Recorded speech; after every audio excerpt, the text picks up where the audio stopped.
Allahu Ekber, Allahu Ekber. La ilahe illallah.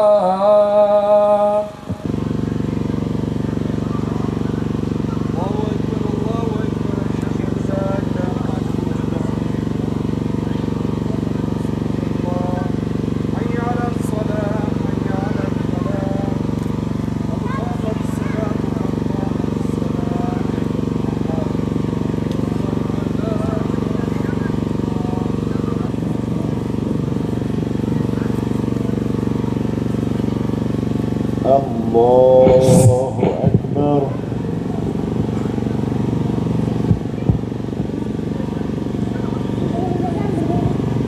Huvallahu'l-lezî lâ ilâhe illâhu el-melikul kuddusus-selâmul mu'minul muheyminul azîzul cebbarul mutekebbir. Sübhanallahi amma yüşrikûn. Etkinliğimiz geçmişte olduğu gibi bugün de devam ediyor ve bundan sonra da inşallah coşkulu bir şekilde devam edecektir. Değerli kardeşlerim, bir Kurban Bayramı'nda tekrardan bir araya geldik. Bu vesileyle sizlerin bayramını tebrik ediyorum. Rabbim ümmetin vahdetine, uyanışına, birliğine vesile kılsın inşallah. Bir Kurban Bayramı'nda yine Diyarbakır'da Şehit Yasin Bölü ve kardeşlerinin kurban etini dağıtırken şehit etmelerinden dolayı şehadetlerini tebrik ediyoruz. Ve yine Hudapar Genel Başkan Yardımcısı Mehmet Yavuz hocamızın yine bir Arefe günü vefatından dolayı tekrardan taziyelerimizi iletiyoruz. Mekanı cennet olsun. Peygamber Sevdalıları Derneği olarak programımızı inşallah Rabbimizin yardımıyla inşallah hayırlı bir şekilde devam edeceğiz inşallah ve bundan sonra da inşallah devam edecektir. Andolsun diyor Allah Azze ve Celle, sizin için Allah'ın Resulü'nde üsve-i hasene vardır, güzel örnek vardır. Kim için? Allah'ı umman için, Allah'a kavuşmayı umman için, ahirete kavuşmayı umman için ve Allah'ı çokça zikredenler içindir. Elbette biz Peygamber Aleyhisselatü Vesselam'ın ahlakını, onun mücadelesini düstur edindik ve düstur edineceğiz. Bundan dolayı Allah Resulü Aleyhisselatü Vesselam'ın özellikle tebliğini, özellikle insanlara karşı muamelesini, özellikle Muhammedül eminliğini onu düstur edeceğiz inşallah, gayret edeceğiz inşallah. Peygamber Aleyhisselatü Vesselam hani alemlere rahmet olarak gönderilmişti ya, hani o alemlere rahmet olarak sadece insanlara değil tüm alemlere rahmet olarak gönderilmişti. İşte biz böyle bir peygamberin ümmetindeniz. İşte biz böyle bir yolun yolcularıyız. İşte biz böyle bir davetin, böyle bir çığırın, böyle bir mücadelenin savunucularıyız, gayret edicileriyiz inşallah. Rabbimiz Azze ve Celle bizlere bu bilinci, bu şuuru, bu aşkı versin ve devam ettirsin inşallah. Evet, bugün arkadaşların düzenlemiş oldukları bayramlaşma töreni vesilesiyle buradayız. Hem bir tanışma hem bir kaynaşma toplantısı ve bu açıdan gerçekten büyük bir önem arz etmektedir. iştirak ettiğinizden dolayı ayrıca sizlere teşekkür ediyorum. Allah razı olsun. Ahlak, ahlaki yozlaşma ve İslam davetçisinin üstlenmesi gereken vazifeler. Bu konuda sizlerle bazı bilgileri paylaşmak istiyorum. İslam'da ahlakın temel dayanağı kuşkusuz Allah'ın kelamı olan Kur'an-ı Kerim'dir. Bu özelde Hazreti Peygamber sallallahu aleyhi ve sellem Efendimiz için geçerlidir. Hazreti Peygamber'in tek örnek aldığı nokta, kaynak, yüce kitap Kur'an-ı Kerim'dir. Çünkü Hazreti Ayşe annemize Resulullah sallallahu aleyhi ve sellemin ahlakından sorulmuş ve Hazreti Ayşe onun ahlakı Kur'an idi cevabını vermiştir. Genel olarak yani ümmet açısından ahlakın dayanağı ise aziz kardeşlerim Kur'an ve sünnettir. Bu iki temel kaynak dini ve dünyevi hayatın genel çerçevesini insanlığa çizmiş, ameli ve ahlaki kurallarını ortaya koymuş ve ahlak anlayışının temellerini teşkil etmiştir. Evet, dinimiz olan İslam dini bir ahlak dini olduğu gibi ona inanan ve gönülden ona bağlanan İslam ümmeti bir ahlak ümmetidir. Bu adlandırma ta Hazreti Adem aleyhisselamdan Risalet zincirinin son halkası olan eşrefi mahlukat Hazreti Muhammed sallallahu aleyhi ve sellem Efendimiz'e kadar gelmiş geçmiş bütün İslam ümmetleri için geçerli olan bir isimlendirmedir. Zira bütün peygamberler ve onlara iman edenlerin tabi oldukları değerler aynıdır. 124 bin peygamberin birleşerek bizlere ve bütün insanlığa sunduğu ahlaki değerler kuşkusuz yeryüzü kuralları değildir. Onlar gökyüzünden gönderilen ilahi değerler manzumesi ve 124 bin peygamberin aracılık ettiği Rabbani standartlardır. Dolayısıyla ahlak yeryüzünde gökyüzü standartlarında bir yaşama şeklidir. Muhterem kardeşlerim, yüce kitabımız Kur'an-ı Kerim bir ahlak kitabıdır. O, mümtesiplerinin ahlaklı olmasını şiddetle arzulamakta, aksi bir hal üzere olmalarını da aynı oranda kınamaktadır. İslam'a göre iyi veya ahlaklı bir insan olmak ancak Allah'ın emir ve yasaklarına uymakla mümkün olur. Dolayısıyla Kur'an'ı yaşayan ve onu hayatında mihenk taşı kılan kişi ahlaklı ve de erdemli kişidir. Onu hayatından çıkaran ve onu yaşamayan kişi de ahlaksız kişi olarak tanımlanabilir. Bunu toplumsal anlamda söylemek gerekirse İslam ve Kur'ani değerlerin hakim olduğu toplumlar ahlaklı ve de erdemli toplumlar, bundan yoksun olan toplumlar ise ahlaksız ve de erdemsiz olan toplumlar olarak tanınır. Kur'an-ı Kerim'in ifadesiyle toplumlar bazen madden ve manen yükselmekte, bazen de düşmekte ve yozlaşmaktadırlar. İnsan aklı ve ruh, insan kendi aklı ile ruhunu beraber işbirliği halinde çalıştırdığı zaman, yani aklı ruhu ile işbirliği yaptığı zaman insanoğlu eşrefi mahlukat seviyesine yükselir. Ancak insanın aklı nefsi ile işbirliği yaptığında belhum adal, hayvanlardan daha aşağı bir seviye ve derekeye düşer. İşte günümüz toplumu maalesef ikinci seçeneği tercih etmiştir. İçki, kumar, faiz, dolandırıcılık, zina, fuhuş, hırsızlık, zulüm ve haksızlık toplumu çepeçevre kuşatmış, adeta ona hükümran olmuştur.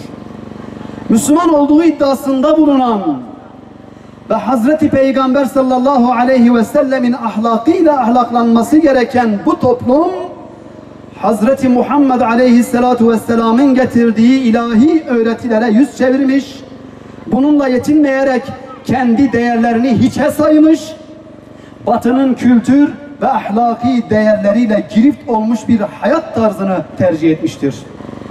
Öte yandan teknolojik değişimler toplumun hayat tarzını değiştirerek sınırları kaldırmış, sanal gerçeklik gerçek hayatın yerini almış, kapalı ve akılcı bir toplum türü meydana gelmiştir. İnternet ortamında yapılan paylaşımlar mahremiyeti zedelemekte, teşhirciliği arttırmakta ve adeta sosyal medyada her şey normalleşmektedir.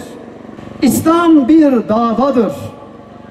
İslam bir fikir ve bir idealdir. İslam toplumu ve onun temel unsuru olan bireyleri böylesi çirkeflik ve fuhşiyattan şiddetle sakındırmıştır. Evet, sakındırmakla kalmamış, kendi müntesiplerine bu türden çirkeflikleri ortadan kaldırmak ya da en azından minimize etmek için mücadele etmeyi ve bu yönde çaba göstermelerini de onlara emretmiştir. Bu bakımdan Yüce Rabbimiz Hazreti Peygamber sallallahu aleyhi ve sellemin mübarek dilinden tehditkar bir üslupla bize şöyle hitap etmesini emretmiştir. Ya iyiliği emreder, kötülükten sakındırırsınız ya da Allah sizin başınıza zalim idareciler musallat eder. Sonra ona yalvararak tazarru ile dua edersiniz de Allah dualarınıza icabet etmez. İslam coğrafyalarında bu denli bir ahlaki yozlaşma olmamalıydı aziz kardeşlerim. Ancak ne acıdır ki tüm insanlığa ahlak dersi verip onlar için ahlak timsali olan, ahlak abidesi bir peygambere inandığını ve ona iman ettiğini iddia eden günümüz Müslümanları ahlaksız bir portre ortaya koymaktadırlar. Oysa ki böylesi kutlu bir peygambere gönül bağıyla bağlanan Müslümanların birer ahlak abidesi olması gerekmez miydi? Bir değerler abidesi olmaları gerekmez miydi? İslam olmak, Müslüman olmak sadece isimde kalmayıp hayatlarında yer edinmeli değil miydi? Hakiki Müslüman,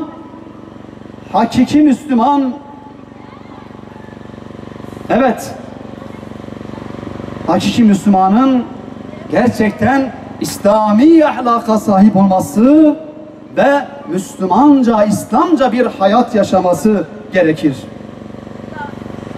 Müslüman hakiki anlamda Müslüman olduğu zaman, mümin olduğu takdirde ahlak onun şahsiyetinde açan bir gül olur. Etrafına güzel kokular saçmak suretiyle etrafını gülistana çevirir. Ahlak onun hayatında yer edinince hayat bambaşka bir hal alır.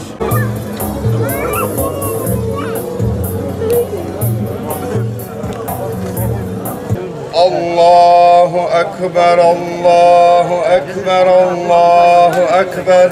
La ilahe illallah, Allahu Ekber. Allahu Ekber ve lillahil hamd. Allahümme salli ala seyyidina Muhammedin nebiyil ümmi ve ala alihi ve sahbihi ve sellim. Selatullah, selamullah aleyke ya Resulallah. Selatullah, selamullah aleyke ya Habiballah. Selatullah,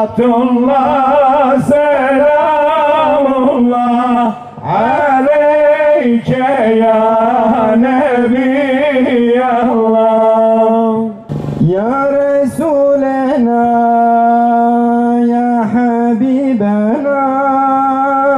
Ya Tabibena Ya Mevlana Esselatu aleyk Vesselamu aleyk Esselatu aleyk Vesselamu aleyk.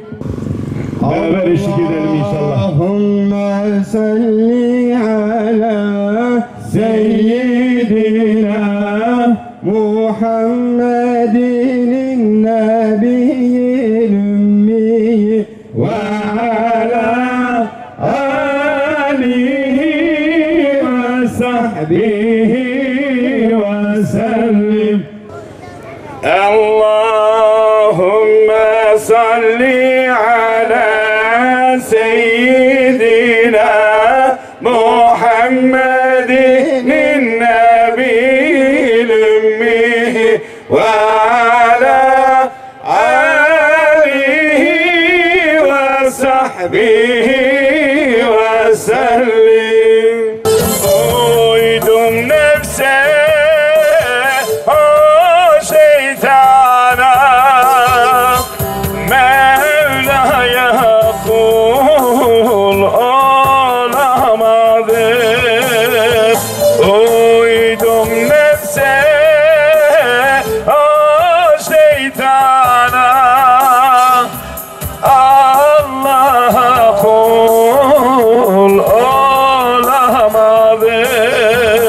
Anam telaşı Allah'a kul olamadım. Aldattı dünyanın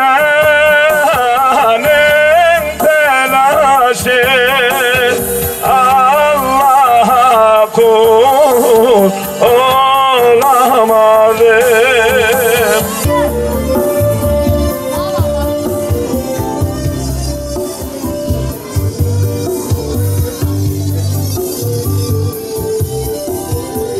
Anladım ki dünya yalan. Yoktur burada baki kalan. Bir metre bezmiş lazım olan. Mevla'ya kul olamadım. Allah'a kul olamadım. Hakikaten bu günleri bize Allah-u Teala nasip ettiği için ne kadar şükretsek azdır. O halde bizler kardeşliğimizin tecessümü için, kardeşliğimizin somut bir şekilde pekişmesi için bu tür etkinliklerde bir araya gelmenin mutluluğunu yaşıyoruz. Ve inşallah bunu tüm halkımıza, Müslüman halkımıza, bu coğrafyanın insanlarına, bu ümmete bir şekilde göstermek, öncülük etmek ve bunu her tarafa taşımak, yaymak gerek.